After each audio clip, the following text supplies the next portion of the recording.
লোকটা বাজারে যায়, লোকটা খানা খায়, আপনি বলেন মৃত। ইন্নাকা লা তুসমিউল মাউতা, মরা মানুষ কোনদিন কথা বলে না, মরা মানুষ কোনদিন হাঁটে না, মৃত মানুষ কোনদিন খায় না। আল্লাহ বুঝি নাই, একটু বুঝে কোন। রব্বে কারিম ডাক দিয়া কয়, নবীজি আমার, ও নবী, বলে কি, যেই মানুষগুলির সামনে আপনি শাহাদাত আঙ্গুলি দিয়া 4টারে 2 টুকরা করছেন, ওরা নিজের চোখে দেখছে, এরপরও ইসলাম ধর্ম গ্রহণ করে নাই।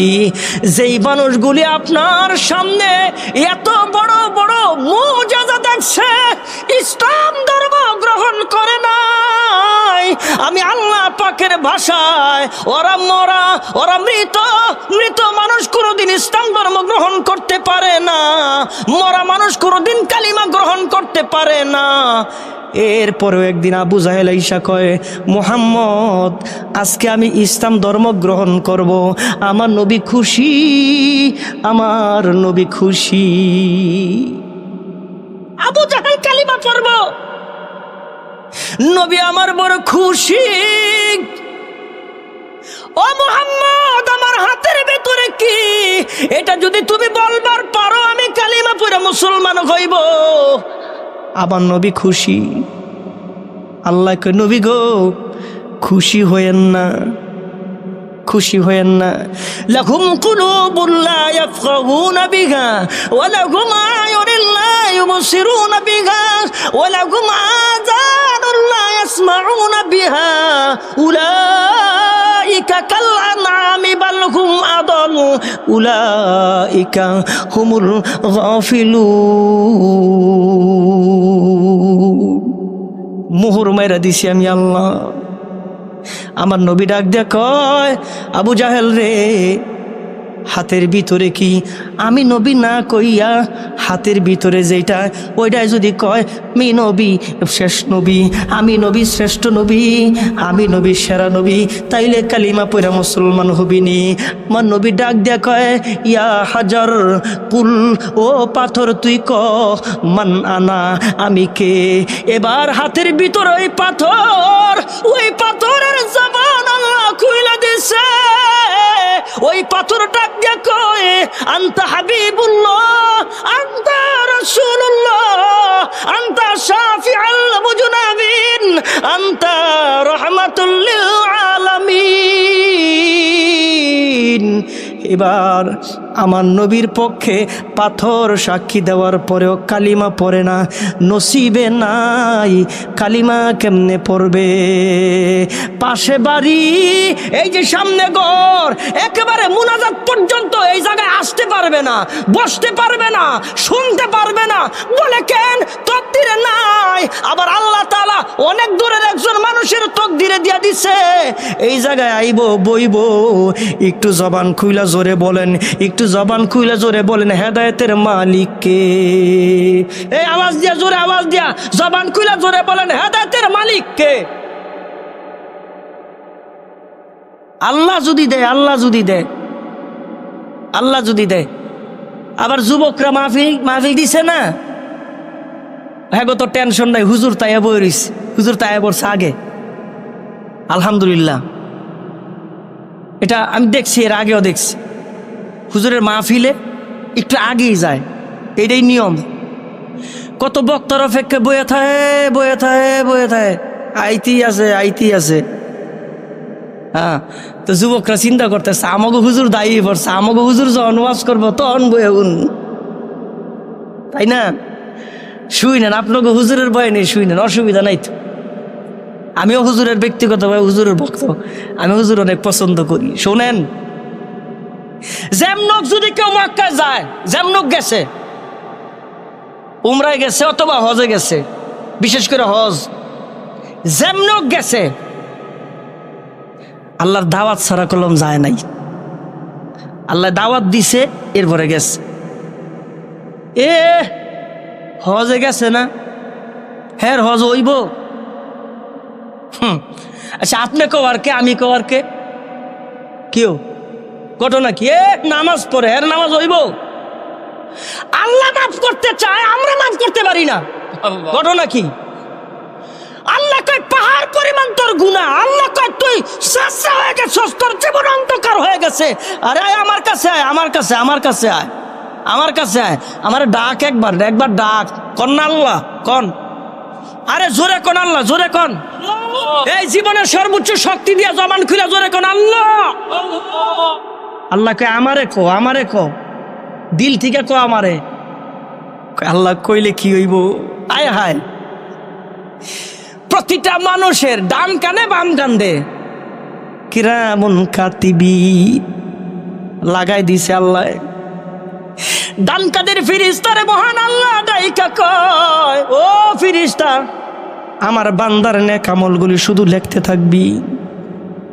বাম কাদের ফিরিস্তারে আল্লাহ কয়, ও বাম কাদের ফিরিস্তা, আমার বান্দার বদ আমলগুলি শুধু লিখতে থাকবি। পদ্ধতি আলাদা। কি আল্লাহ? আমার রব্বে করিম ডাক দেখো, ডান কাদের ফেরেশতা, আমার বান্দা যখন নেক কাজের নিয়ত করব, করে নাই, সাথে সাথে একটা নেক লিখে দিবি। যদি করে তাহলে 10টা নেক লিখবি। সুবহানাল্লাহ কন, জোরে কন। বাম কাদের ফেরেশতারে কয়, বান্দা বদ আমলের নিয়ত করলে লিখবি না। প্রতিবাদ করে বাম কাদের ফেরেশতা, আল্লাহ ডান কাদের ফেরেশতারে তুমি হুকুম দিলা নিয়ত করলে লেখা লাইতে কইলা, আর বাম কাদের ফেরেশতারে তুমি কইলা নিয়ত করলেও লিখবি না। ঘটনা কি? আবার বাম কাদের ফেরেশতারে মহান আল্লাহ হুকুম দিয়ে দিছেন, বাম কাদের ফেরেশতা, আমার বান্দায় যখন বদ আমলটা কইরা ফেলাইব, লিখবি, একটা লিখবি, তবে শর্ত। কয় কি? আমার বান্দায় বদ আমল করলে একটার বদলায় একটা লিখবি, তবে শর্ত হইল। কয় কি শর্ত? আমার বান্দা তওবা করতে দেরি, সঙ্গে সঙ্গে মস্তে দেরি করবি না। কোন আল্লাহ? কোন আল্লাহ? ওই আল্লাহ কয় আয় মাফ করে দিমু, চা মাফ করে দিমু। আর আমরা কয়ে হজ করেছে হইব, নামাজ পড়লে হইব, এই যে বড় পাপী হের গুনাহ মাফ হইব না? আমরা মাফ করতে জানি না, আমরা অন্তর থেকে ক্ষমা করতে জানি না। আর আল্লাহ কয় মাফ করে দিমু। বন্ধুগণ আমার, এই জায়গায় বসছেন, আবারও জবান খুলা জোরে, হেদায়েতের মালিক কে? এমনও হইতে পারে বেনামাজির আল্লাহ এই মজলিস থেকে নামাজি বানাই দিব, সুদ করলে আল্লাহ এই মজলিস থেকে সুদ ছাড়াই দিব, জেনা করলে আল্লাহ মাফ কইরা জেনা থেকে ফিরাই দিব, বিভিন্ন গুনাহের মানুষকে মহান আল্লাহ গুনাহ থেকে মুক্তি দিয়া হেদায়েতের মালিক বানায়া আল্লাহ তাআলা আল্লাহর পেয়ারা বান্দা বানায় দিব। হইতে পারে ভাই। যেমন রব্বে কারিম ডাক দিছেন উজিনা লিন্নাস, আল্লাহ ডাক দিছেন দুনিয়ার সব মানুষে, কাবা ঘরে যা। কাবা ঘর বানাইছেন হযরত ইব্রাহিম। ইব্রাহিম আলাইহিস সালাতু ওয়াস সালাম কাবা বানাইছেন সন্তানরা নিয়ে। যারা গেছেন এই হজের সময় তো বোঝা যায় না, হজের সময় যে জায়গাতে শয়তানে ঢিল মারে, এটার সাথে একটা পাহাড় আছে, ওখানে ছোট্ট একটা চিহ্ন দেওয়া আছে, মিনারের মতন বানায় রাখছে, কি জানি। এই জায়গায় ইব্রাহিম আলাইহিস সালাতু ওয়াস সালাম সন্তানদের কুরবানি দিছে। আচ্ছা, এই নিদর্শনগুলি সরকার তো ইচ্ছা করলে পারে, সৌদি সরকার ইচ্ছা করলে পারে লিফ লাগাই দিতে, মানুষ সুন্দর করে দেখবো। জাবালে নূর, জাবালে সুর, ওই জায়গায় তো ব্যবস্থা নাই, কত কষ্ট, সিঁড়ি দিয়ে বাইয়া বাইয়া উঠে, সরকার ব্যবস্থা করে না। কি লিখে জানেন? আয় হায়, হায় হায়, আমগো যদি এই জায়গা একটু সহজ করে দেয়, মক্কা থুয়া আমরা হ্যাঁ বয়ে থাকি। কারণ এশিয়া মহাদেশের মানুষগুলি এত পাগল, শিরক, গুনাহ, অতি ভক্তি, এগুলির মধ্যে আমরা শুধু বেশি ব্যস্ত। এরা এটা জানে আল্লাহ পাক সব গুনাহ মাফ করলেও শিরক মাফ করবে না, এই কারণে এরা এই ব্যবস্থাগুলি রাখে নেই। পরিদর্শনের জিনিস দেন না রসুলের রওজার মধ্যে যাইয়া বেশি আবেগ দেখাইলে দেয় চাবি তো কাবার মালিকের কাছে, চাবি তো কাবার মালিকের কাছে চাবি। আমার ভাইয়েরা, এজন্যে ইসমাইল আলাইহিস সালাতু ওয়াস সালাম রে লইয়া ইব্রাহিম আলাইহিস সালাতু ওয়াস সালাম কাবা বানাইছে। কালো একটা গিলাপ দিয়া মোরানো ভাই, তাকাইলে শুধু তাকায়া থাকতেই মনে চায়, ধরলে ছাড়তে মনে চায় না। হাজিরা যদি জিজ্ঞেস করেন, হাজি আরেকজনে জায়গা দেয়, একটু ধরতে সুযোগ দে, তৃপ্তি মিঠে না। ও হাজি এইভাবে তাকায় থাকুস কে? করে পৃথিবীতে কোন যদি সৌন্দর্য জিনিস থাকে, পৃথিবীতে কোনো ভালো জিনিস যদি থাকে, আরে চোখ দেখলে শীতল হয়, এই জাতীয় পৃথিবীতে কোনো জিনিস যদি থাকে, ওইটা বানাইছে আল্লাহ কাবা। প্রতি সেকেন্ডে হাজার হাজার রহমত নাজিল হয়, গুনাহ মাফ হয়, তাকায় থাকতে মনে চায়। ওই ঘরটা বানাইছেন হযরত ইব্রাহিম আলাইহিস সালাতু ওয়াস সালাম সন্তানরা লইয়া। সমস্ত নবীদেরকে আল্লাহ পাক পরীক্ষা করছেন, পরীক্ষা ছাড়া কোনো নবী নাই। কি পরীক্ষা? ইব্রাহিম আলাইহিস সালাতু ওয়াস সালামকে সমস্ত নবীদের চেয়ে আলাদা পাঁচটা বড় বড় পরীক্ষা করছেন। এমনি উপাধি দেয় নাই খলিলুল্লাহ, এমনে দেয় নাই, কারণ আছে। ইসমাইল আলাইহিস সালাতু ওয়াস সালামকে লইয়া কাবাঘর নির্মাণ করে, কাবাঘর 96 বছর বয়সে আল্লাহর কাছে দোয়া করছে। দোয়া আমরা তো জানাজার দোয়াই পারি না, সেই দোয়া করবো কোন সময়? কিছুই তো পারি না আমরা। মাসালা আছে, বাবা যদি মারা যায়, বাবা মারা গেলে গোসল দিব কে? মা মারা গেলে গোসল দিব কে?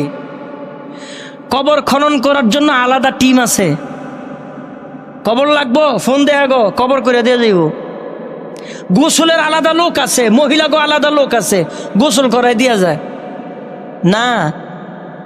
ইসলাম শরীয়ত এমন কোন বিন্দু জিনিস ফাঁক রাখে নাই আপনার জন্যে, যেটা অপূর্ণতা রাখে নাই। কি বলে ইসলাম?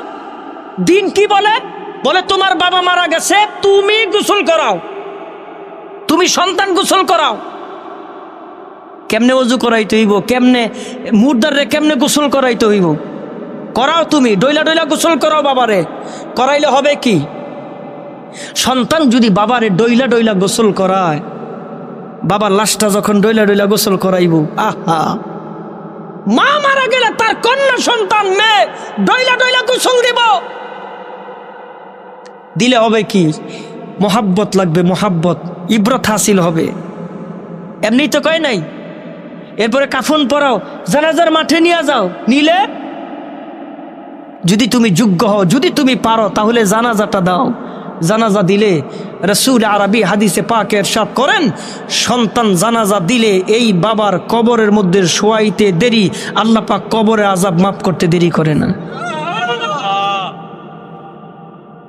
এটা শুনলাম, শুধু শুনলাম, একটু চিন্তা করে দেখেন। আমি বললাম শুধু শুনছেন আর সুবহানাল্লাহ কইছেন, চিন্তা করে দেখেন তো, এই দোয়াটাই তো পারেন না, জানাজার দোয়া। আয় হায়,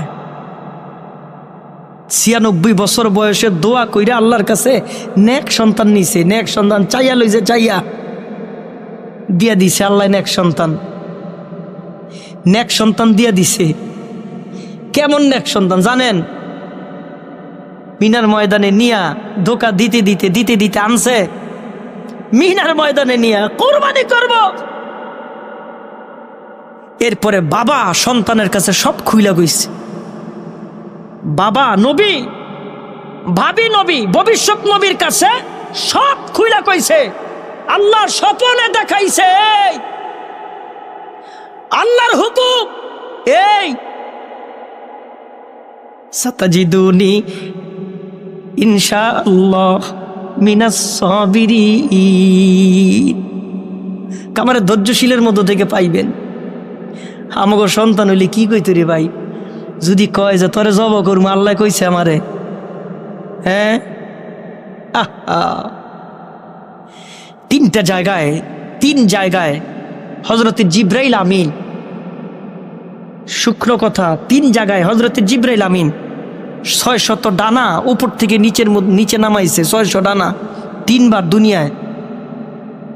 জিবরাইল এত শক্তিশালী, জিবরাইলের 600 ডানা এত শক্তিশালী, একবার যদি উপর থেকে নিচের দিকে 600 ডানা উপর থেকে শুধু নিচের দিকে নামায়, তাহলে 6000 বছরের রাস্তা অতিক্রম করতে পারে। 3 বার মেলছে, 3 বার। নাম্বার 1, ইউসুফ আলাইহিস সালাতু ওয়াস সালামকে যখন কুয়ার মধ্যে ফালায়, আল্লাহ নির্দেশ দিয়েছেন জিবরাইল যা। জিবরাইলকে আল্লাহ আমি কই, কুয়া কই, ইউসুফ কই? কই হুকুম তো আমার, হুকুম তো আমার। 600 ডানা উপর থেকে নিচে নামাইছে, সেকেন্ডের মধ্যে এসে হাজির হয়ে গেছে। নাম্বার 2, হযরত ইব্রাহিম আলাইহিস সালাতু ওয়াস সালামকে আগুনে ফালায়, নিক্ষেপ করে। আইনা জিবরাইল, লাব্বাইক, আমি হাজির। ও জিবরাইল যা। আল্লাহ আমি কোথায়? আল্লাহ আমি কোথায়? তোমার ইব্রাহিম কোথায়? আগুন কোথায়? আল্লাহ বলেন হুকুম আমার, যা, হুকুম আমার। 3, হযরত ইসমাঈল আলাইহিস সালাতু ওয়াস সালামকে যখন কুরবানি করবে, গভীর নজর, বিসমিল্লাহি আল্লাহু আকবার, তাই না? কয় না বিসমিল্লাহি আল্লাহু আকবার? আচ্ছা, এটা বলার পরে এরপরে কয় মিনিট পরে ছুরি চালায়? অনেকে বিসমিল্লাহি কইয়া শুরু করে দেয়, আল্লাহু আকবার হয়ে গেছে গা, বিসমিল্লাহি আল্লাহু আকবার, আর মাঝখানে কোনো সময় নাই। বিসমিল্লাহি আল্লাহু আকবার বলা শেষ, এরপর আল্লাহ কাইনা জিবরাইল লাব্বাইক যা। আল্লাহ আমি কই, মিনা কই, ইসমাইল কই, ইব্রাহিম কই? হুকুম আমার আল্লাহর। আওয়াজ দিয়া জীবনের সর্বোচ্চ শক্তি দিয়া জোরে সুবহানাল্লাহ। আয় হায়, জিবরাইল কয় আল্লাহু আকবার, আমি আমার 600 ডানা উপর থেকে নিচের দিকে নামাইছি, আইয়া দেহি একেবারে কাদায় কাদায় কাদায় কাদায় সরাইয়া দুম্বা লাগাই দিছি, কুরবানি হয়ে গেছে। নসিব, তকদির, নবীর পরে নবী, নবীর পরে নবী, আমার নবী, আপনার নবী, শেষ নবী। কোরআনের আয়াত একটা তেলাওয়াত করছি আপনাদের সামনে। আমার রসুল তো নাই, রসুল তো শেষ, নবী তো নাই, নবী তো আর আসবেও না, নবী তো আর আসবেও না, নবী তো শেষ। আনা খাতামুন নাবিয়্যিন লা নাবিয়্যা বাদি, আমার পরে কোনো নবী নাই, রসুল নাই। কোন দেশে বসবাস করি, কোন দেশে বসবাস করি? আমার দেশে নবীর পরও নবী মানে, কোন দেশে বসবাস করি? কেমনে কইলে যে বুঝাইতে পারবো আমি জানি না। তবে একটা কথা আমি জানি, আমার বাংলাদেশের মানুষ ইসলামের প্রতি অনেক দুর্বল, কোরআনের প্রতি, রসুলের প্রতি অনেক দুর্বল। একটা মানুষ নামাজ পড়ে না, রোজা রাখে না, হজ করে না, যা কিচ্ছু করে না, মাঝে মাঝে জুমার সময় নামাজ টামাজ পড়ে। এই মানুষটার সামনে কেউ যদি আইসা আমার নবীরে গালি দেয়, নামাজ পড়ে না, রোজাও ঠিক মতো রাখে না, এই মানুষটার সামনে কেউ যদি আমার নবীরে গালি দেয়, ওর শরীরের রক্ত গরম হয়ে যাইব। ঠিক এমনি কই লইব, জোরে কোন ঠিক কিনা? কারণ আমার নবীর ব্যাপারে কোন মুসলমান আপোষ করে না, করতে পারে না, ঠিক কিনা? সেই 90 থেকে 95% মুসলমানের দেশে আমার পার্লামেন্টে এত আইন হয়, আমার পার্লামেন্টে এত কিছু হয়, আমার নবীর ইজ্জত রক্ষার জন্য ছোট্ট একটা আইন পাশ হয় না। এর চাইতে দুঃখ, এর চাইতে আল্লাহ কেমনে দেখামু নবীর মুখটা, কেমনে দেখামু, কেমনে দেখাইবেন কোন? তবে আমরা বলবো নবীজি, সংসদ ভবন আমাদের হাতের মধ্যে ছিল না, আমি পার্লামেন্ট মেম্বার ছিলাম না, নবী আপনারে হাজির নাজির রাইখা বলি, ও আল্লাহ আপনারে সাক্ষী রাইখা বলি, আমরা যদি পার্লামেন্ট মেম্বার হইতাম, এই আইন পাশ করার ন্যূনতম কলমের শক্তি যদি আমাদের হাতে থাকতো, আল্লাহ নামের কসম করে বলি কাদিয়ানীদেরকে আমরা রাষ্ট্রীয়ভাবে কাফের ঘোষণা দিতাম। জোরে কোন ঠিক কিনা? তবে আমরা বলি আল্লাহ আমাদের হাতের মধ্যে রাষ্ট্রীয় কোনো শক্তি নাই, আমরা মাঝে মধ্যে মাইক একটা পাইছি আর আমরা খোলা ময়দানের নিচে বৈশা আপনার কিছু গুণগানের কথা শুনছি। ওই জায়গা থেকে আমরা দাবি জানাইতে চাই, আমার নবীরে যে মানে না ও মুসলমান থাকতে পারে না, আমার নবীরে যে স্বীকার করে না ও কাফের, ও যে কাফের মনে না করবে ওরাও কাফের। রাষ্ট্রীয়ভাবে আমার দেশে আইন পাস হোক আর না হোক, কাদিয়ানীরা কাফের, কাদিয়ানীরা কাফের, কাদিয়ানীরা কাফের, কাদিয়ানীরা কাফের। ঠিক কিনা?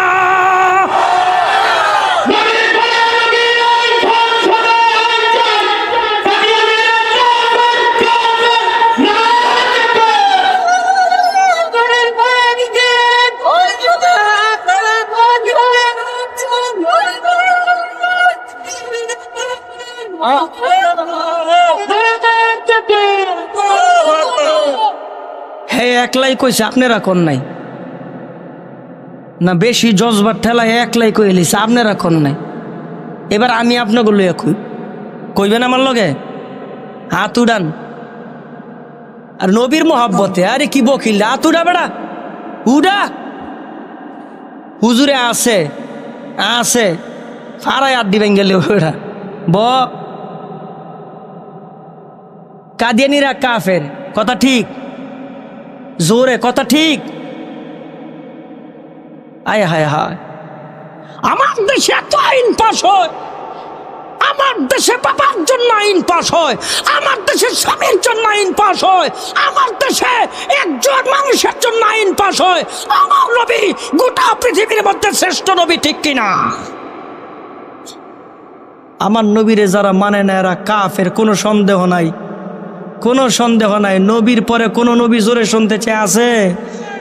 আরো জোরে কোন নবীর পরে কোন নবী জোরে শুনতে চায় আছে? নাই নাই নাই। নবী আমার ডাক দিয়া কয়, আমি না থাকলে একটা গাইড দিয়া গেলাম। গাইড বলে কি গাইড? এবার ডাক দিয়া কয় গাইডের নাম হইল তারাকতু ফীকুম আমরাইন লান তাদিল্লু মা তামাসসাকতুম বিহিমা কিতাবাল্লাহ ওয়া সুন্নাত রাসূল। এক নাম্বার হইল কিতাব কোরআন আল্লাহর, নাম্বার 2 হলো রসুলের হাদিস। দুনিয়ার কোনো মানুষ যদি এই দুইটা জিনিস আঁকড়ে ধইরা রাখে, জিন্দিগিতে কোনোদিন পথভ্রষ্ট হবে না। হায়াতের মধ্যে বরকত নাই। যদি থাকতো আমার নবী পৃথিবীর সব মানুষের চাইতে লম্বা হায়াত পাইতো। আমার নবীর হায়াত হইল মাত্র 63 বছর হায়াত।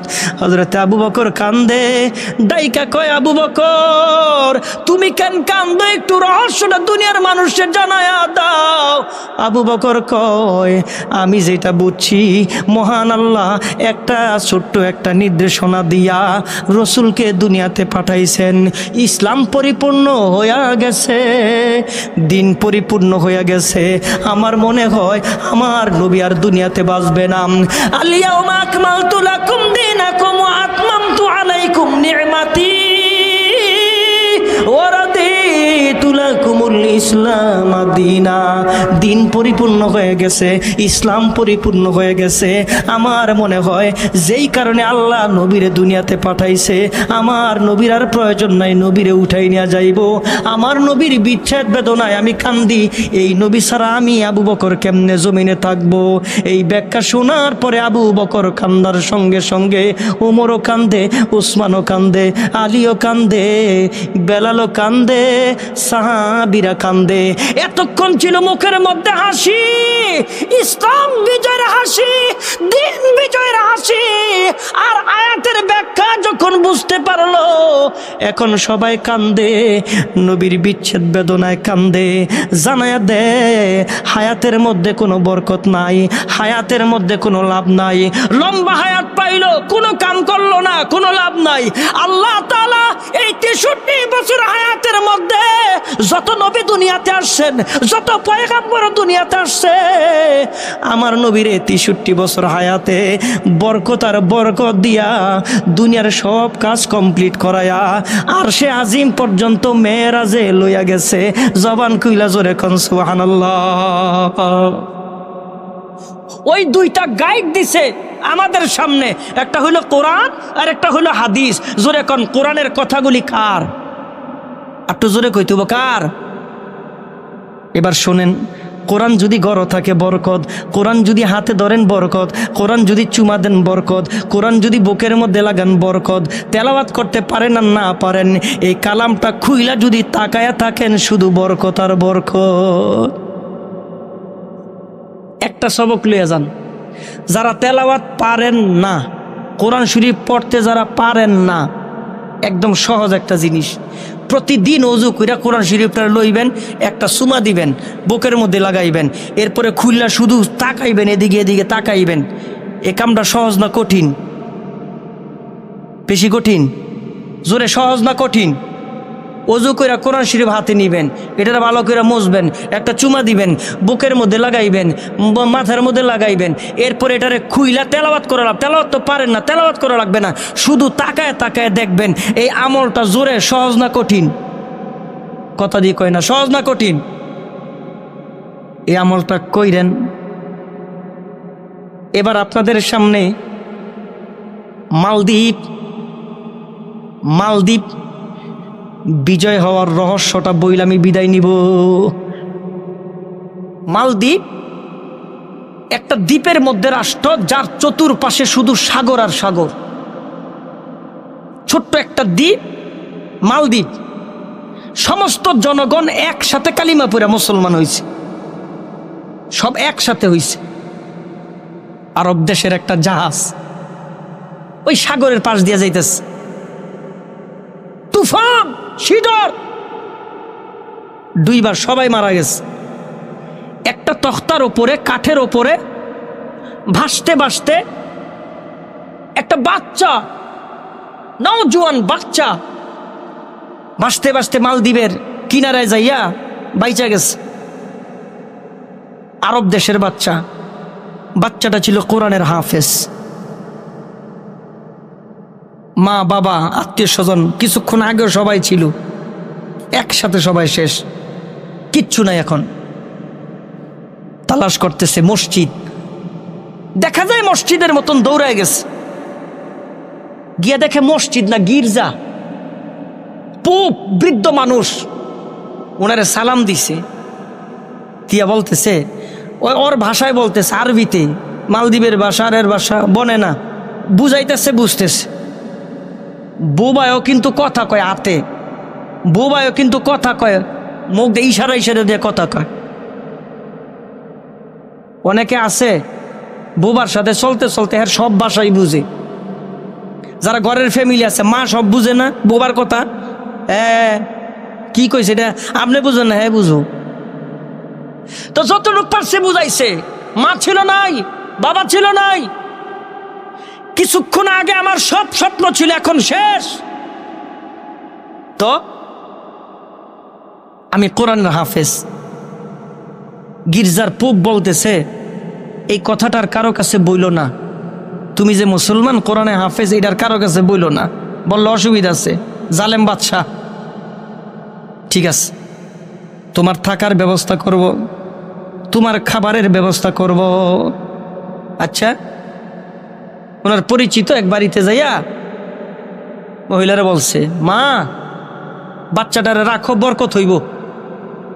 তাই কয়, হ।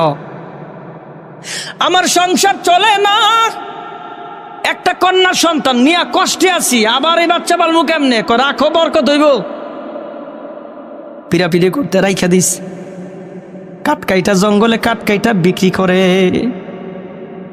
ছেলেটাও দীর্ঘদিন পরে পুরান হইয়া বাজারে কাঠ কাটে, মায়ের সঙ্গে বিক্রি করে। অনেকদিন পরে এই বাচ্চাটা ঘরের মধ্যে আইসা দেখে মা বিলাপ কইরা কান্দে। যেই মেয়েটারে বোন ডাকে, বোনটাও কান্দে। ডাইকা কয়, মা এমনে কান্দো কেন? ও বোন, কখনো তো দেখিনি এইভাবে বিলাপ কইরা কান্নাকাটি করতে। কান্নার রহস্যটা কি গো মা? ডাক দিয়া বলেন, বাবা, আমাদের জালেম বাদশাহ প্রতি বছর আমাদের মালদ্বীপে একটা শিডর হয়, তুফান হয়। ওই তুফানের মধ্যে একজন কুমারী কন্যাকে গির্জার মধ্যে ভোগ দিতে হয়। সারা রাত তুফানের শিডর মোকাবেলা কইরা সকালবেলা ওই কুমারী মেয়ের লাশটা আনতে হয়। বুঝলাম, তবে তোমরা কান্দো কেন? কয়, কান্নার রহস্য হইল লটারি ছাড়ে লটারি। যার ঘরে কুমারী সুন্দরী মেয়ে আছে অনেকগুলি নাম লটারি ছাড়ে। আজকের লটারির মধ্যে আমার কুমারী মেয়েটার নামটা উঠা গেছে, এই কারণে বিলাপ করে করে আমি কান্দি। তাই বলে এবার যুবক ছেলেটা তার পরিচয় দেয়, ও মা, আমি জাহাজে কইরা আসছিলাম, আমি আরব দেশের সন্তান, আমারও সব ছিল, আজকে কিচ্ছু নাই। মাগো চোখের পানি গুলি মুইসা ফেলাও। ও মা, আমি তোমারে বলি, আমি একজন কোরআনের হাফেজ। আমার সিনার ভিতরে আল্লাহ পাকের 30 পারা কোরআন। মা, টেনশন করো না। টেনশন করবো না কেন? আমার বোনের পরিবর্তে আমারে সুন্দর করে সাজায় দাও। ওরা বুঝবো না, আমার তো দাড়ি মুছুড়ে নাই। ছেলে নামে বুঝতো না এরা। মহিলা রাজি হয় না। ডাইকা কয়, বাবা, কার না কার তুমি সন্তান আমার ঘরের মধ্যে থাকো, আমার দ্বারা সম্ভব না। অনেক পীড়াপিড়ি করার পরে মহিলাটা রাজি হয়ে গেছে। রাজি হওয়ার পরে মেয়েটার পরিবর্তে ছেলেটারে সুন্দর পোশাক পইরা সাজায়া দিছে। কিছুক্ষণের মধ্যে রাষ্ট্রীয় জল্লাদ আইসা নিয়ে গেছে, ওই গির্জার মধ্যে রাখছে। সারা রাত তুফান আইব, শিডর আইব, দেও জিন জাতির আক্রমণ করব, সকালবেলা লাশটারে নিয়ে আসবো। রাতের বেলা এই বালকটারে নিয়ে যখন রাখছে, সকালবেলা জল্লাদগুলি যখন লাশ আনতে গেছে, গিয়া দেখে কন্যা নাই, একজন বালক গির্জার ভিতরে বইসা আছে। ডাক দিয়া কয়, কে তুমি? বলে, গতকালকে আমারে আনছেন, আমি সে। ডাইকা কয়, না না, আমরা একটা কুমারী মেয়ে গতকালকে আনছি। না বলে, খবর নিয়ে দেখো। বাড়িতে গেছেন, খবর নিয়ে দেখেন কন্যা সন্তান আছে। সমস্ত ঘটনাটা বাদশার কাছে উপস্থাপনা করার পর বাদশা ডাক দিয়া কয়, কে তুমি? আমি আরব দেশের সন্তান, আমার সিনার ভিতরে আল্লাহ পাকের 30 পারা কোরআন। তুমি কেমনে এত বড় শিডরকে? আমাদের মালদ্বীপের ইতিহাসে এমন ঘটনা আমরা দেখি নাই। 100 বৎসর যাবত এই সিলসিলা হয়ে আসতেছে, বড় আজীব। তুমি বাঁচলা কেমনে? এবার ডাক দিয়া কয়, যত শিডর আর তুফান আইছে, দেও আর জিন জাতির আক্রমণ আইছে, আমি আল্লাহ পাকের কালাম দিয়া মোকাবেলা করে করে তাদের সঙ্গে বিজয় লাভ করেছি। ও বালক, সত্যি কি তাই? বলে, হ্যাঁ। তবে তুমি শোনো, আমরা মুসলমান না, আমার মালদ্বীপ মুসলমান রাষ্ট্র না। আগামী বছর তুমি যদি ওপেন আবার এই সিনারের মোকাবেলা করে যদি জয়যুক্ত হতে পারো, আমি বাদশা তোমার অর্ডার দিলাম, মালদ্বীপের সমস্ত জনগণ নিয়ে আমি কালিমা পড়ে মুসলমান হয়ে যাব। কোরআনে কারীম একটা নক্তা পরিবর্তনের সুযোগ নাই, একটা জের জবর পরিবর্তনের সুযোগ নাই। কি লিখে জানেন? হায় হায়, মহল্লায় মহল্লায় কোরআনের হাফেজ, এলাকায় এলাকায় কোরআনের হাফেজ। 7 বছরের বাচ্চা 5 মাসে কোরআনের হাফেজ। একটা সূরা মুখস্থ করতে পারেন না আপনি, আমি পারি না। আর 5 মাসে বাংলাদেশে 7 বছরের বাচ্চা 5 মাসে পুরা 30 পারা কোরআন মুখস্থ করে লাইছে। কি মনে করেন ওই সিনা, যেই সিনারে আল্লাহ পছন্দ করে, ওই কলব যেই কলব রে আল্লাহ পছন্দ করে, ওইখানে 30 পারা কোরআনটারে আল্লাহ হেফাজত করে রাখে। ইন্না নাহনু নাযালনা যিকরা ওয়া ইন্না লাহু লাহাফিজুন। কোরআন আল্লাহর, জোরে বলতে হবে। হেফাজত করব কে? কেমনে হেফাজত করব? এই যে সিনার মধ্যে রাইখা রাইখা। কয় কাগজের কোরআন পুরাই দিতে পারে, কয় কাগজের কোরআন নষ্ট করে দিতে পারে। এই ষড়যন্ত্রকারীরা বৈশা নাই, আর যুগে যুগে ষড়যন্ত্র হইছে, এখনো হইব, ভবিষ্যৎ হইব। আল্লাহ কয় তাইলে ঘটনাটা কি? আমি এই কোরআন রে পাহাড়ের কাছে দিতে চাইছি, পাহাড় নিতে রাজি হয় নাই, আমি সাগরের কাছে দিতে চাইছি, ওরা কয় না, এই কোরআনের ওজন বহন করতে পারবো না। আল্লাহ তাআলা এই মানুষের সিনার ভিতরে দিয়া কোরআন রে হেফাজত করে। জোরে কর সুবহানাল্লাহ। এটা এত সহজ, এত সহজ জিনিস। এখন দিন তো আর আসে না, দিন তো আর আসে না, শেষ হয় না। অলরেডি গোটা মালদ্বীপের মধ্যে কি হয়ে গেছে? দিনের দাওয়াত হয়ে গেছে। এখন খালি আনুষ্ঠানিকতা বাকি। সবাই আলোচনা করে, কি হইল রে? সবাই আলোচনা করো, কেমনে হইল রে? শেষ শেষ। কয় কি হইল রে? সময় দিয়ে শেষ হয় না, তারিখ দিয়ে ফুরায় না। আসতেছে, মাত্র 1 দিন বাকি আছে। সমস্ত মানুষ একেবারে অপেক্ষায় আছে, এই বিজয়টা দেখবো আর কালিমা পড়ে মুসলমান হয়ে যাইব। দিয়েছে বালকটারে সাজায় ওখানে। রাতের বেলা তুফান, শিডর, গর্জনের আওয়াজ। মালদ্বীপের লক্ষ লক্ষ জনগণ গির্জার সামনে অপেক্ষায় আছে, বালক কখন বের হবে।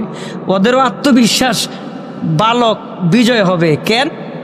সে কোরআন দিয়া যখন এর আগেও বিজয় হয়েছে, এইবারও হইব, এইবারও হইব। তবে সারা বাংলাদেশ না, সারা পৃথিবীতে এখন বাংলাদেশের নাম আলোচনার মধ্যে আছে। আলোচনা করে হেরা। কয় কি রে, হেরা না গরিব রাষ্ট্র? কয় কি রে, হেরা না মারামারি করে? কয় কি রে, হেরা না দলাদলি করে? কয় কি রে, হেরা না আওয়ামী লীগ বিএনপি? কি রে, হেরা না আবানি মোহামেডান? কি রে না ব্রাজিল আর আর্জেন্টিনা? খেলা কই আর্জেন্টিনা, কই মেসি, কই আর আমরা কই। কি রে, ঘটনা কি? মগার ঘরে মগায়,